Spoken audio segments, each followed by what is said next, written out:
Convido os irmãos a abrirem vossas Bíblias, livro de Neemias, capítulo 4. Neemias, capítulo 4, a partir do versículo 6.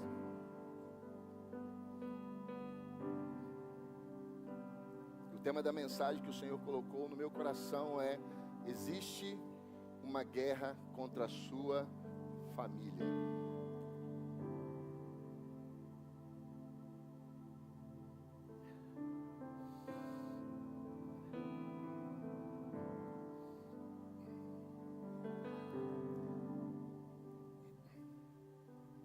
Neemias capítulo 4, a partir do versículo 6 diz: nesse meio tempo fomos reconstruindo o muro, até que em toda a sua extensão chegamos à metade da sua altura, pois o povo estava totalmente dedicado no trabalho. Quando, porém, Sambalate e Tobias, os árabes, os amonitas e os homens de Asdod souberam que os reparos nos muros de Jerusalém tinham avançado e que as brechas estavam sendo fechadas, ficaram furiosos. E todos juntos realmente planejaram atacar Jerusalém, causar confusão. Mas nós oramos ao nosso Deus e colocamos guardas de dia e de noite para nos livrar deles. Enquanto isso, o povo de Judá começou a dizer: os trabalhadores já não têm mais força e ainda há muito entulho. Porém, nós mesmos não conseguiremos reconstruir o muro.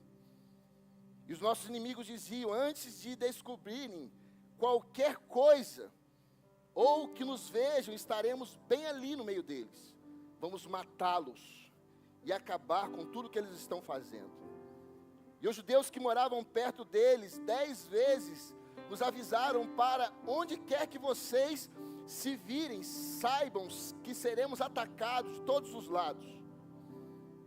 E por isso eu posicionei alguns do povo atrás dos pontos mais baixos do muro, nos lugares abertos, divididos por casas e famílias, armados de espada, lanças e arcos. Fiz uma rápida inspeção e imediatamente disse aos nobres, aos oficiais e ao restante do povo: não tenham medo deles. Lembre-se de que o Senhor é grande e temível. E lutem pelos seus irmãos, pelos seus filhos, e por suas filhas, e por suas mulheres, e por suas casas. Que o Senhor fale ao seu coração através dessa palavra. Neemias era copeiro do rei. Neemias estava bem economicamente, socialmente. E então chega a notícia a ele de que Jerusalém, a cidade a qual ele pertencia por linhagem, estava destruída, as portas queimadas. O povo estava destruído, estava sem moral, estava sem segurança, abandonado. E a Bíblia diz que ao receber aquela notícia, Neemias chora, ele jejua. E ele vai até o rei Artaxerxes e pede para o rei, para que ele possa voltar para a cidade, para reconstruir os muros. E sabe, queridos, que naquele lugar ali, havia ruínas em Jerusalém, os muros estavam derrubados, as portas estavam verdadeiramente queimadas, a cidade estava destruída, aquela cidade que um dia já havia carregado a glória de Deus, aquela cidade que um dia exaltava o nome de Deus, agora estava em completa vergonha, agora estava vulnerável, agora estava em completo abandono. E aí Neemias não vai para Jerusalém apenas para reconstruir a cidade, apenas para reconstruir os muros, apenas para uma questão estética, mas ele volta para verdadeiramente restaurar o propósito, a dignidade, para restaurar a proteção, a identidade daquela cidade. Eu quero que você pense em Jerusalém como sendo a sua casa, como sendo a sua casa. E aí algo interessante acontece, nesse capítulo 4 que nós acabamos de ler. A gente vê que Neemias, ele vai para a cidade, ele começa a construir, a reconstruir os muros, reconstruir as muralhas, reconstruir aquela cidade que estava abandonada. E quando ele começa a reconstruir, é que a guerra começa. Quando ele começa a reconstruir, é que o inimigo se levanta. É quando ele se posiciona. Porque enquanto Jerusalém estava em ruínas, enquanto Jerusalém estava abandonada, enquanto Jerusalém estava destruída, Sambalate, Tobias, os árabes, ninguém falava nada, ninguém dizia nada sobre Jerusalém. Mas quando eles viram os muros sendo reconstruídos, aí eles se levantam. Eu quero que você entenda exatamente isso, meu irmão. Quando você se levantar para reconstruir, para restaurar o seu casamento, para restaurar o seu lar, quando você se levantar e se posicionar, assim como Neemias fez, para fazer algo em relação aos seus filhos, para dobrar o seu joelho e começar a orar, intensificar as suas orações sobre a sua casa, sobre o seu lar. Quando você decidir reconstruir, o inimigo ele vai se levantar contra você. É aí que ele vem. Porque enquanto só tem ruínas, ele não está preocupado. Enquanto só tem destruição, ele não está preocupado.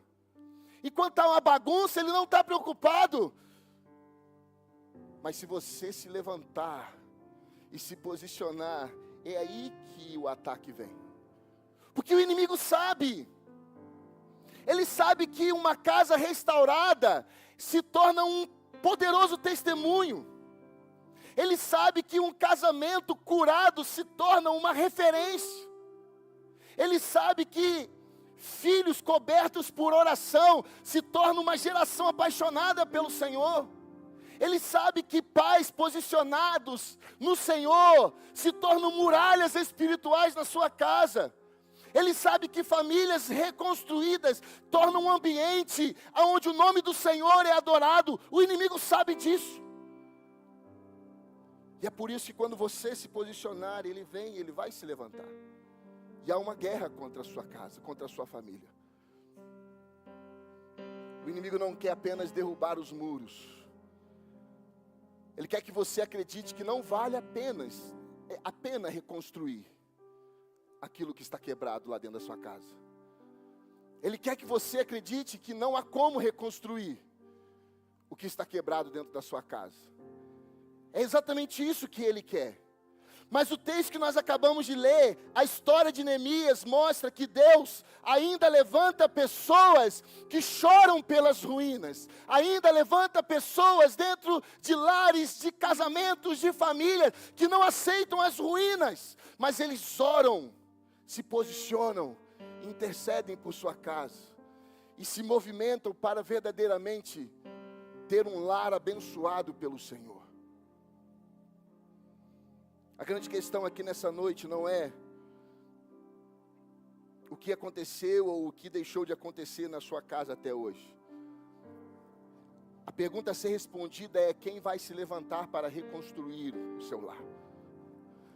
A grande pergunta aqui é: quem vai verdadeiramente se levantar e se posicionar como Neemias? E o que fazer quando os ataques vier? Porque saiba de uma coisa, meu irmão. Se você se posicionar por algo diferente na sua casa, o diabo vai se levantar contra você. Mas ele já é um derrotado em nome de Jesus. Ele já é um derrotado em nome de Jesus. Mas quando o ataque chega, vamos aprender com Neemias algumas coisas que nós precisamos fazer. A primeira coisa que eu quero que você entenda nessa noite é que quando o ataque vem sobre a sua casa, quando ele chega, você não pode se contentar com as ruínas. Preste atenção numa coisa aqui. Jerusalém estava 140 anos em ruínas. Desde o dia em que o rei Nabucodonosor invade Jerusalém, destrói a cidade, leva os cativos para a Babilônia, até o dia em que Neemias se posiciona e começa a reconstruir a cidade, foram 140 anos.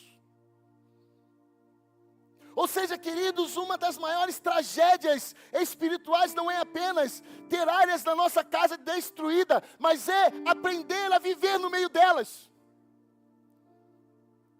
É aprender a conviver com as coisas como não deveria ser. Preste atenção nisso, querido. 140 anos, sabe o que isso significa? Que uma geração nasceu no meio das ruínas, acostumada a viver com as ruínas.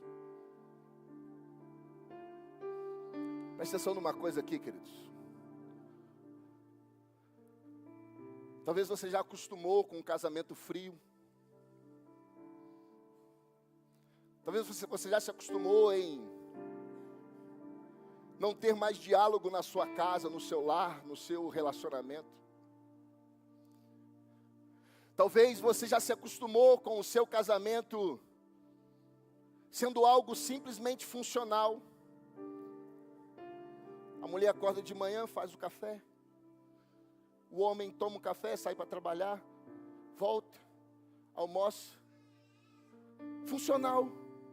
Tudo funciona bem ali dentro de casa, mas não há mais paixão, não há mais carinho, não há mais aquela atenção especial, não há mais aquele fogo, aquele arrepio no coração. Talvez você já se acostumou com os seus filhos distante de você. É assim mesmo. É a idade deles. Talvez você já se acostumou com o afastamento deles de vocês. Preste atenção numa coisa aqui, queridos. Escuta o que eu vou dizer. Não permita que seus filhos cresçam no meio das ruínas do seu casamento. Sabe por quê? Porque é exatamente isso que eles vão experimentar depois. É exatamente isso que eles vão se contentar depois. Porque se dentro do casamento de vocês, sabe, qual foi a última vez que os filhos de vocês viram um abraço de vocês, viram um beijo de vocês? Qual foi a última vez que os filhos de vocês viram que casamento é muito mais do que acordar de manhã, trabalhar, fazer uma coisa ali, fazer outra coisa ali? Quantas vezes os seus filhos viram, na verdade, vocês só andando para lá e para cá dentro de casa? E aí seus filhos vão crescer, e vão se casar, e vão se contentar com esse tipo de casamento. Não se contentem com as ruínas. Há muito mais de Deus para o seu casamento, meu irmão. Há muito mais de Deus para o seu lar. Há muito mais de Deus. Deus não queria que Jerusalém permanecesse em ruínas. Por isso Ele levantou Neemias, para que fosse lá e reconstruísse a cidade. Porque Deus na realidade quer o melhor. Deus quer uma cidade bonita. Deus quer uma família bonita, para glorificar o nome dEle. Então não se contente com esse casamento mediano, meu irmão. Queira o melhor para o seu casamento. Queira o melhor para o seu casamento.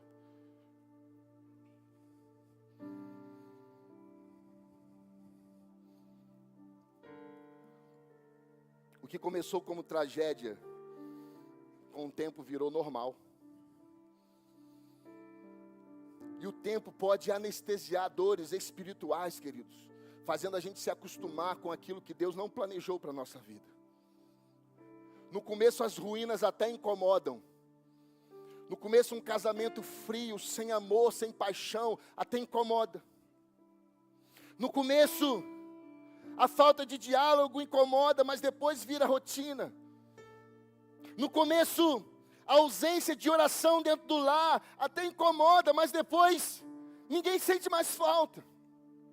No começo a frieza no casamento até assusta, mas depois o casal aprende a conviver com ela. No começo os filhos distantes, até preocupam. Mas depois a casa inteira vive no automático. E não é isso que o Senhor planejou para o seu lar, meu irmão. O Senhor quer que o seu lar seja cheio de amor, cheio de cuidado, cheio de paixão, cheio de carinho. É isso que o Senhor quer para a sua casa, meu irmão. Então não se contente com as ruínas. Se não houver uma reação verdadeira, o coração começa a se adaptar. Neemias fez algo que ninguém mais estava fazendo. Ele sentiu dor pelas ruínas. Ele olhou para as ruínas e falou: não, não é isso que Deus quer. Não é isso que verdadeiramente Deus tem para mim. Deus quer algo melhor. Deus quer algo maior para mim. Então Neemias se posiciona e ele vai reconstruir as muralhas. Assim como o Senhor quer que você se posicione e busque ver o melhor casamento que Deus planejou para você. A melhor família que Deus planejou para você. Neemias, ele sente a dor pelas ruínas, então ele chora, ele jejua, ele vai atrás, ele busca reconstruir. Porque a reconstrução começa quando alguém se recusa a chamar de normal algo que Deus não planejou. Não é normal viver um casamento dessa forma.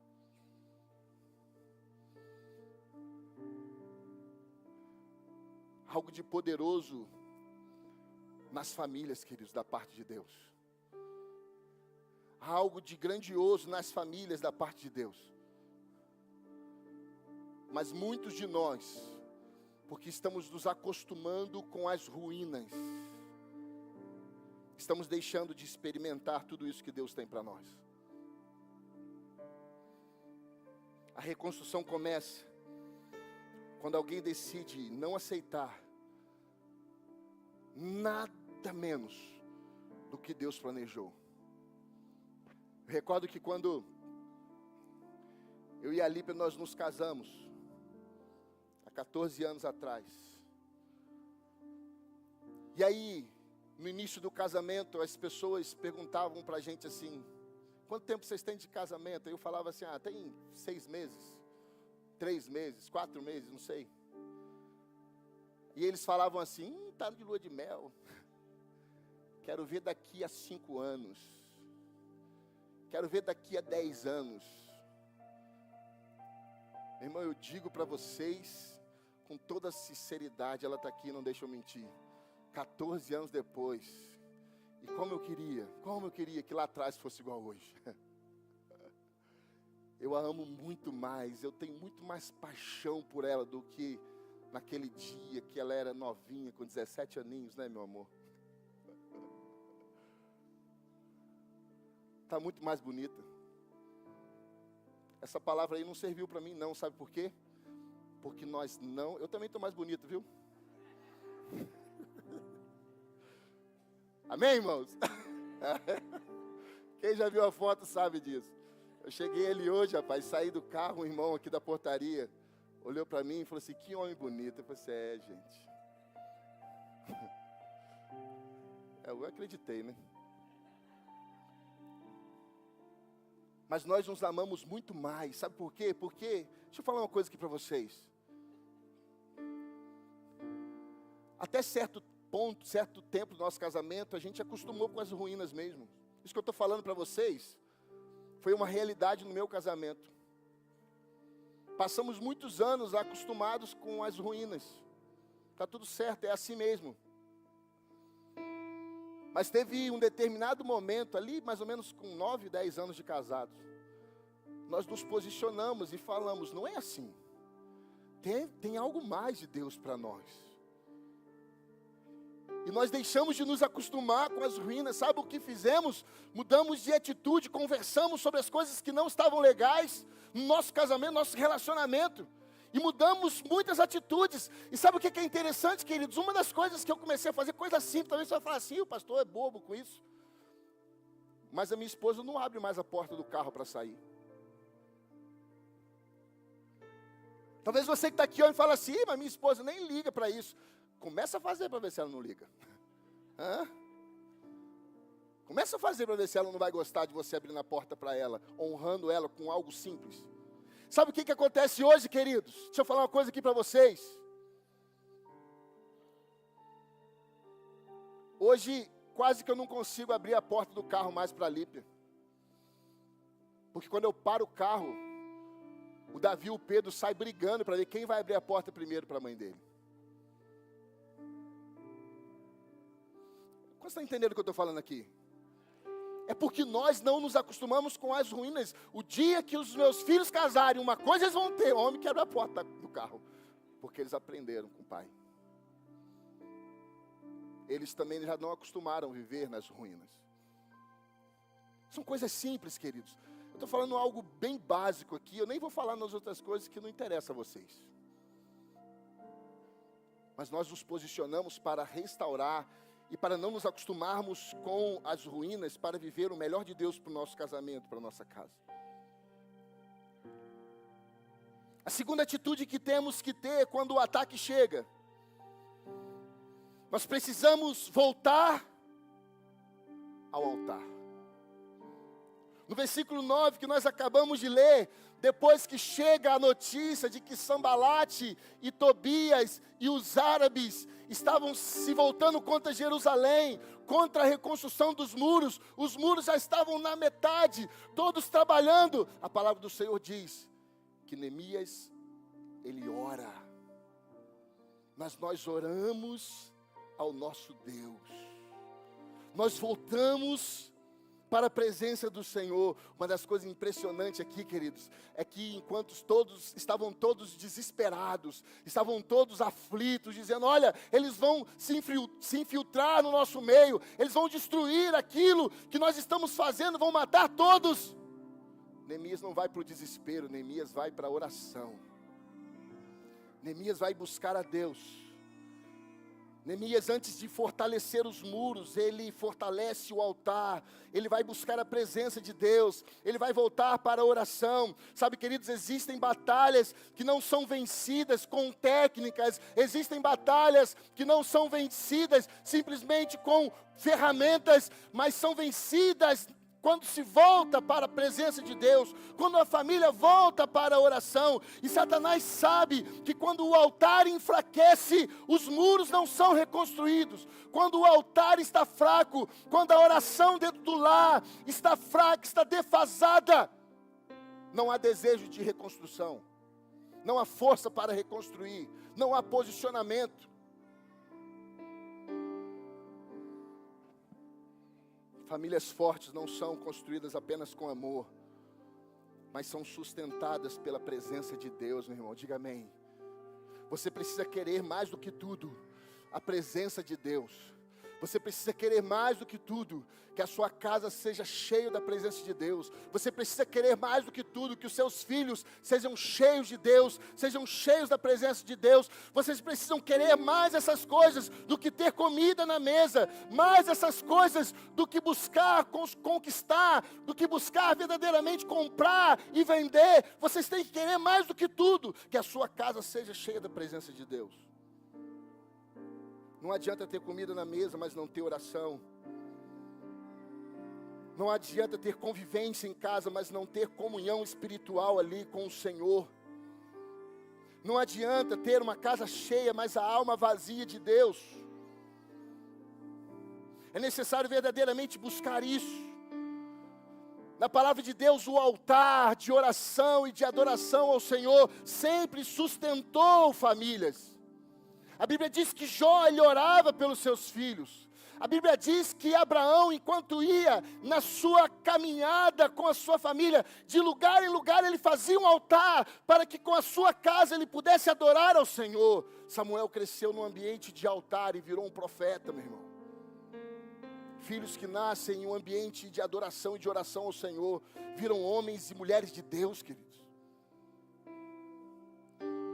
Portanto, mais do que querer coisas, mais do que frequentar a igreja, mais do que ir às celas, é necessário restaurar o altar dentro de casa. Talvez o que a sua família precise para voltar a crescer e a viver tudo que Deus planejou, é voltar a orar juntos, é buscar a Deus juntos, é ter momentos espirituais dentro de casa, meu irmão. É ter momento, talvez na sua casa ninguém sabe cantar, ninguém sabe tocar, mas é ir lá juntar seus filhos, vamos aqui, vamos botar uma música aqui, vamos botar numa caixinha de som, e vamos adorar o Senhor aqui juntos. Vamos agradecer ao Senhor aqui juntos. Antes de reconstruir os muros, Neemias criou uma conexão com Deus. Neemias foi para o altar e buscar o Senhor.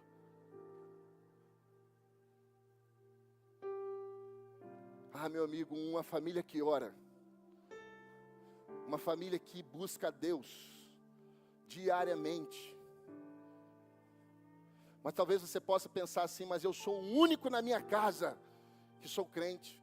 Meus pais não são crentes.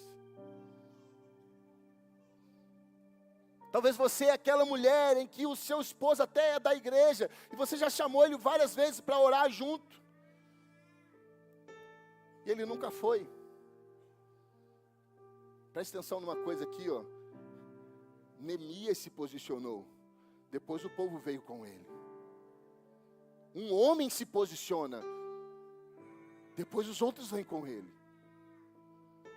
O que não pode é simplesmente desistir. O que não pode é simplesmente, no meio da caminhada, no meio do fogo, porque talvez você vai sair daqui, depois de receber essa palavra, e vai falar assim, não, eu preciso orar com a minha família, eu preciso orar junto lá em casa, ou então eu preciso orar, se eu sou sozinho, eu preciso orar sozinho. Mas aí no meio, você não vê as coisas acontecendo, o inimigo continua atacando, continua vindo contra vocês, contra a sua família, e as coisas não vão mudando, e você para.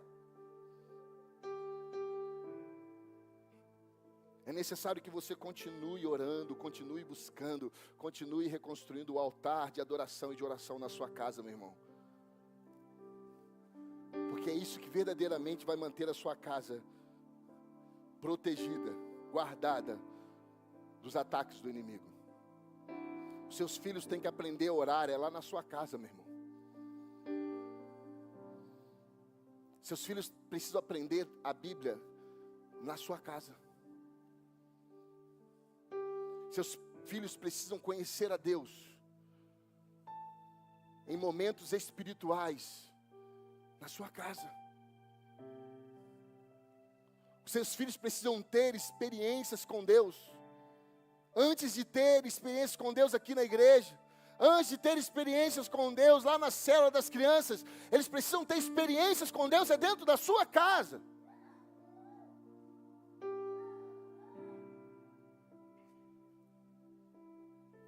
Em terceiro e último lugar, quando o ataque chega, quando a guerra começa, lembre-se pelo que você está lutando. Eu acho interessante no versículo 14 desse texto que nós lemos, Neemias, ele vira para os líderes de Jerusalém, e ele fala assim, ó, lembre-se de que o Senhor é grande e temível, lutem pelos seus irmãos, lutem pelos seus filhos, lutem pelas suas filhas, lutem por suas mulheres, e lutem por sua casa. Sabe, queridos, Neemias, ele não chega ali e fala assim, lutem pelas pedras, pelas muralhas, lutem por Jerusalém, lutem pela cidade. Não, ele diz, lutem pelos da sua família. Porque no final das contas, meu irmão, não era sobre muros, é sobre o que estava dentro nos muros. É sobre o que os muros verdadeiramente protegiam. É sobre o que os muros verdadeiramente guardavam, e é verdadeiramente aquilo que tem valor. Ah, queridos, ninguém constrói muros para proteger alguma coisa que não tem valor. Muros só são construídos para proteger algo que tem valor. E os muros estavam sendo construídos para proteger as famílias. Então era por isso que Neemias ele fala, não é para lutar por Jerusalém, por uma cidade, não é para lutar pelo templo, não é para lutar pela religião, não é para lutar por isso, é para lutar pelas suas casas e pela sua família.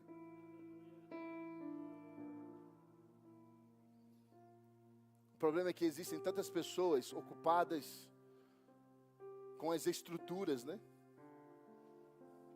Ocupadas por conquistar, ocupadas por adquirir algo, ocupadas por construir casas. E isso se tornou prioridade na vida de muitos. E se esqueceram de lutar pela sua família. Pelo que verdadeiramente tem valor, pelo que verdadeiramente interessa. Quem se esquece o verdadeiro propósito, quem se esquece o verdadeiro valor de algo, perde as forças no meio da batalha. É por isso que muita gente desanimam de lutar pelas suas famílias, esfriam de lutar pelas suas casas, param de lutar, desistem emocionalmente. Não é porque deixou de amar, mas é porque perdeu o valor daquilo que o Senhor confiou verdadeiramente a você, meu irmão. O seu patrimônio mais importante não é o seu dinheiro no banco, não é a sua casa, sua construção, não é a sua fazenda, não é o café que você tem. O seu patrimônio mais importante são os seus filhos, é o seu casamento, é a sua família, meu irmão.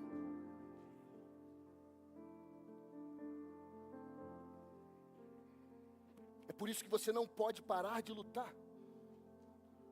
Quem ama, protege. E talvez o centro dessa mensagem aqui nessa noite é que existem coisas que vale a pena continuar lutando. Existem coisas que vale a pena de fato se posicionar para não deixar acabar, para não deixar morrer. Vale a pena lutar pelo casamento, vale a pena lutar pelos filhos, ainda que seja com o joelho no chão, na oração. Vale a pena lutar pela presença de Deus na casa. Sabe, nós ouvimos uma mensagem aqui quarta-feira. Quem veio aqui quarta-feira? Pastor Dante ministrou uma mensagem poderosa aqui. Pastor, foi quantos anos mesmo que a sua mãe lutou em oração pelo seu pai? 26 anos. Uma mulher lutando em oração por um homem que se tornou pastor depois de 26 anos.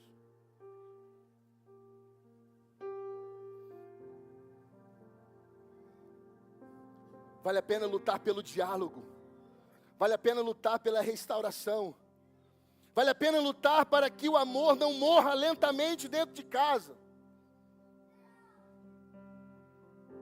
Quem perde a visão de quanto vale verdadeiramente a sua família, costuma desistir da batalha muito cedo.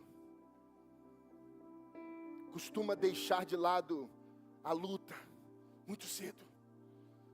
Certamente, a sua mãe, pastor Dante, qual era o nome dela? Teresa. Chamava ela de Terezinha não, né? Teresa mesmo. Com certeza, dona Teresa não deixou de orar e de lutar em oração, porque ela sabia o valor que tinha a vida daquele homem. Ela sabia o valor que tinha aquele casamento. Você verdadeiramente sabe o valor do seu casamento para Deus? Você verdadeiramente reconhece isso? Você verdadeiramente sabe o valor para Deus dos seus filhos, da vida dos seus filhos? Há uma promessa do Senhor sobre os seus filhos, que eles serão, em nome de Jesus, como flecha nas mãos do valente. Os seus filhos têm um valor inestimável para Deus, então não perca de vista o valor que eles têm, para que você não desista da batalha.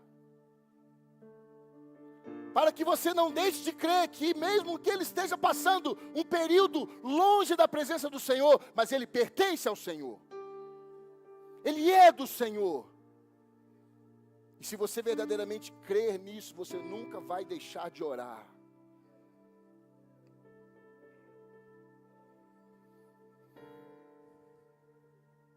Talvez existam marcas de guerras na sua casa, no seu casamento. Talvez você esteja lá numa guerra travada, pensando em desistir, e o ataque até feriu o seu coração. Talvez você se acostumou com as ruínas. Talvez o ataque já veio, e o ataque já até passou, mas destruiu muitas coisas. E você está aceitando viver no meio dessas coisas.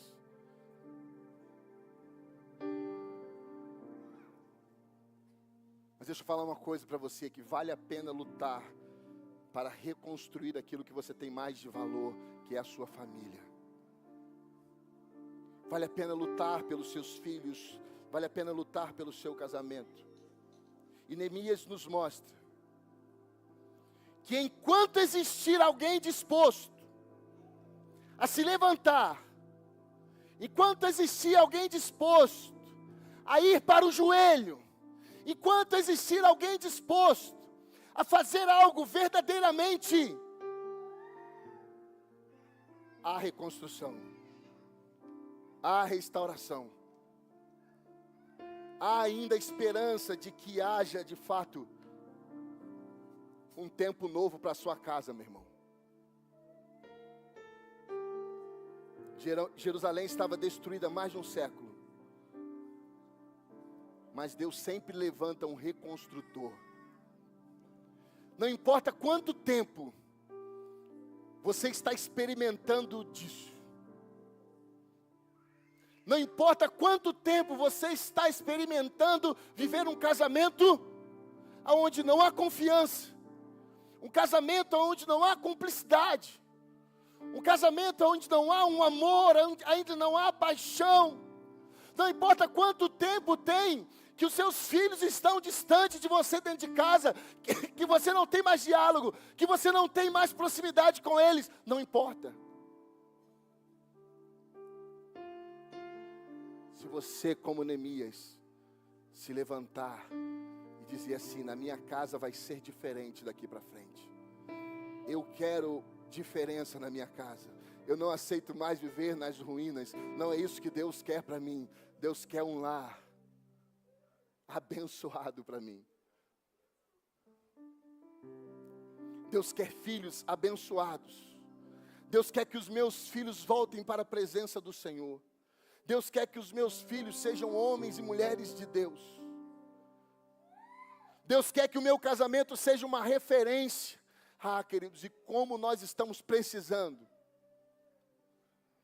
de casamentos referências, de casamento onde o mundo possa olhar e falar assim: ali tem um casamento que eu quero para mim, um casamento de amor, um casamento firmado na palavra,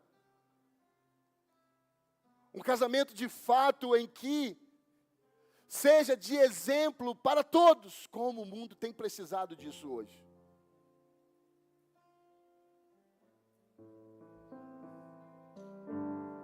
Eu convido você a fechar os seus olhos agora no seu lugar. Há uma palavra de Deus para você hoje. Há uma reconstrução que Deus quer fazer na sua casa. Mas ela não será feita se alguém na sua casa não se posicionar. Não acontecerá. Se você que é filho, que tem visto que o casamento do seu pai não está indo legal, se você não se posicionar em oração, se você não for o Neemias lá da sua casa, você que é esposa,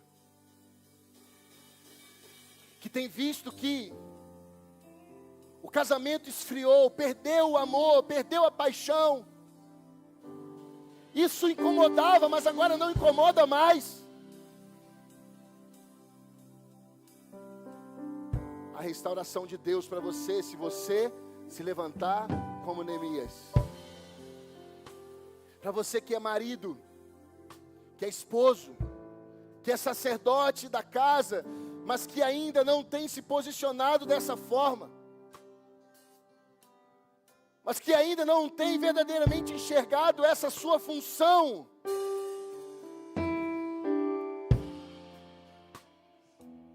Mas eu oro para que hoje os homens aqui nesse lugar sejam Neemias, homens posicionados, homens que verdadeiramente vão tomar decisões, homens que verdadeiramente vão buscar e vão reunir a casa para buscar a presença de Deus, para reconstruir o altar, para não deixar mais que o casamento, que a família continue em ruínas, mas que o casamento possa experimentar da plenitude, da glória, da beleza que Deus planejou para a sua casa.